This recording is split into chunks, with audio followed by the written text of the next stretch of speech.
پر اب اگر لوگ یہ کانسیپٹ اگر نماز میں دیکھیں گے تو نماز بھی ایسا ہے نا کہ آپ دنیا سے چھوڑ مطلب ریالٹی سے چھوڑ کر آپ گاڈ کو پورا فوکس رہتے ہیں، تو یہ تو سیم ہو گیا۔ ہاں ٹھیک ہے، میں آپ کے سامنے رکھ دیتا ہوں۔ ویسے تو میں نے اس کو، اچھا سوال ہے، ویسے تو اس کو میں نے تیسرے یا چوتھے ایپیسوڈ کے اندر ڈسکس کرنا تھا، اور میں چاہتا تھا اس وقت سوالات ہوں، چلو کوئی نہیں، کیونکہ ٹاپک چل رہا ہے تو آپ کو حق ہے کہ آپ کاؤنٹر اگر کو پوچھنا چاہتے ہیں تو پوچھ سکتے ہیں۔ نماز کا معاملہ ڈیفرنٹ ہے۔ میڈیٹیشن کے اندر آپ کو تنہائی کے اندر جانا ہے، لونلی نیس اپنے اوپر طاری کرنی ہے، ویئرز اسلام میں نماز جماعت کے ساتھ ہوتی ہے۔ ایون گھروں کے اندر بھی حدیث ہے، اللہ کے رسول نے فرمایا اپنے گھروں کو آباد کرو، قبرستان نہ بناؤ، نمازیں پڑھو۔ پوری فیملی نمازیں پڑھتی ہے، نمبر 1۔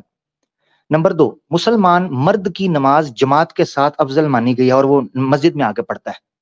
مسجد میں لونلینس فیل ہی نہیں ہوتی اسے، بلکہ جماعت کے اندر وہ ایک دوسرے کے ساتھ بیٹھ کے باتیں کرتا ہے، دوست ملتے ہیں، محلے کے لوگ ملتے ہیں، بزرگ ملتے ہیں، سوسائٹی بنتی ہے، اس کی گیدرنگ کمپنی بنتی ہے، جس وجہ سے اس کو ان کے ساتھ چیئر اپ بک اپ کرنے کا، ایک دوسرے کے مسئلے سننے کا موقع ملتا ہے، وہ خود کول ڈاؤن ہو جاتا ہے، کتھارسس ہوتا ہے، that's what we call catharsis.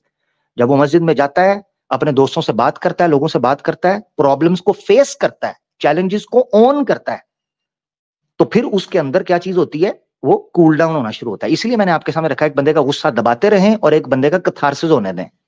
So there is a different scenario in the context of Islam. ایک تو یہ چیز ہے۔ دوسرا، آپ نے کہا نماز کے اندر آپ اللہ سے کٹ جاتے ہیں، بالکل آپ نے ٹھیک کہا۔ سوری، انسان اللہ دنیا سے سے، نہیں، آپ مطلب دنیا سے، سوری، دنیا سے دنیا، اللہ ہاں، سے فوکس ہو جاتا ہے۔ اللہ سے فوکس ہو جاتے ہیں، بالکل۔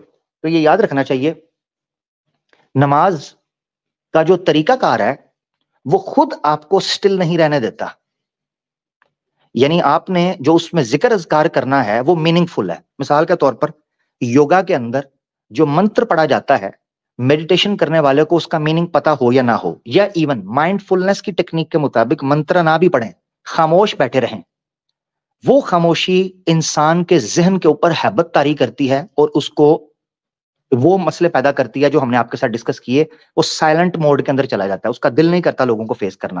نماز کے اندر کیا معاملہ ہوتا ہے، نماز میں ہمارے ہر رکن کے اندر کچھ پڑھنا ہوتا ہے، اس پڑھنے کی وجہ سے مائنڈ کنٹینیوسلی ایکٹیو رہتا ہے، سٹل نہیں ہوتا، ٹھہرتا نہیں ہے مائنڈ۔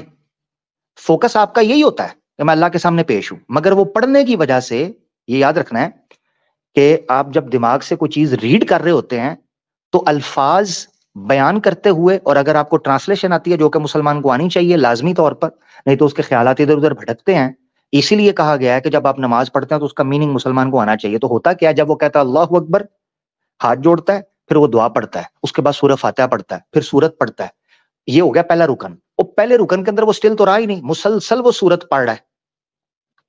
تو یوحان کو یہ غلط فہمی اس لیے لگی کیونکہ اس کو لگا شاید اس نے ہمیں کچھ پوزز کرتے ہوئے دیکھا ہے، اس کو یہ نہیں پتا چلا کہ نماز میں ہم پڑھتے کہ ہم کنٹینیوسلی مائنڈ ہمارا ایکٹیو رہتا ہے۔ تو پوری صورتیں پڑھی جاتی ہیں، ٹھیک ہے، پوری تلاوت کی جاتی ہے، اس کے بعد جب ہم رکوع میں جاتے ہیں تو مسلسل ہم نے ذکر کرنا ہوتا ہے، یعنی رکوع میں جاتے ہوئے بھی ہم ذکر کرتے ہیں۔ اچھا، اس کے علاوہ میڈیٹیشن کے اندر ایک پوز کے اندر آپ نے 15 20 آدھا 1 گھنٹہ 2 گھنٹے 16 گھنٹے لوگ ایک پوز کے اندر بیٹھتے ہیں، ویئر ایز نماز کے اندر ایک رکن میں آپ مختصر سے مختصر بھی 1 سے 1.5 منٹ کے اندر ختم کرتے ہیں، 1 سے 1.5 منٹ کے اندر۔ حدیث ہے، اللہ کے رسول پاک صلی اللہ علیہ وسلم کے پاس کچھ صحابی آئے اور انہوں نے آ کر کہا کہ یہ ہمیں بڑی لمبی نماز پڑھاتے ہیں، تو اللہ کے رسول نے کہا افتان انت، کیا تو لوگوں کو آزمائش میں ڈالتا ہے کہ لمبی نماز پڑھاتا ہے؟ اگر تو نے لمبی نماز پڑھنی ہے تو خود اکیلے پڑھا کر، اور لوگوں کے لیے مختصر پڑھا، کیونکہ لوگ تھک جاتے ہیں، بزرگ ہیں، بچے ہیں، عورتیں ہیں، تھک جاتے ہیں، چھوٹی نماز پڑھاؤ۔ اس کا مطلب یہ ہے کہ اسلام کے اندر جو نماز کی پریکٹس بھی ہے یا نماز پڑھنے کا طریقہ کار بھی ہے، ایک تو وہ سٹل نہیں ہے جس طرح میڈیٹیشن میں ہے، دوسرا گھنٹوں پر محیط نہیں ہے، تیسرا خاموشی نہیں ہے۔ تو یہ چیزیں آپ کو یاد رکھنی چاہیے۔ ہم مسلسل نماز کے اندر مختلف رکنوں کے اندر مختلف پوسچرز کے اندر جاتے ہیں جس سے ہماری باڈی ایکٹیو رہتی ہے، بلڈ سرکولیشن ایکٹیو رہتی ہے، ویئر ایز یوگا کے اندر یا ان پوسچرز کے اندر آپ نے ایک جگہ پر گھنٹوں بیٹھنا ہوتا ہے، جس سے بلڈ سرکولیشن بھی افیکٹ ہوتی ہے اور آپ کا مائنڈ بھی افیکٹ ہوتا ہے سائلنس رہنے کی وجہ سے۔ جی آگے بڑھتے ہیں۔ ہاں ٹھیک ہے جی، مطلب یہ سب پوائنٹس پر غور کروں گا، اور یہ جو آپ نے جو آرگومنٹس اٹھائے یوگا کے، میڈیٹیشن کے، تو اس کے لیے مطلب میں آپ ہمارے ایک اچھے مونک ہے تھائی لینڈ سے، تو ان کو اگلے اسٹریم میں بلاؤں گا، آپ ان کے ساتھ بات کریے کیونکہ وہ اچھے سے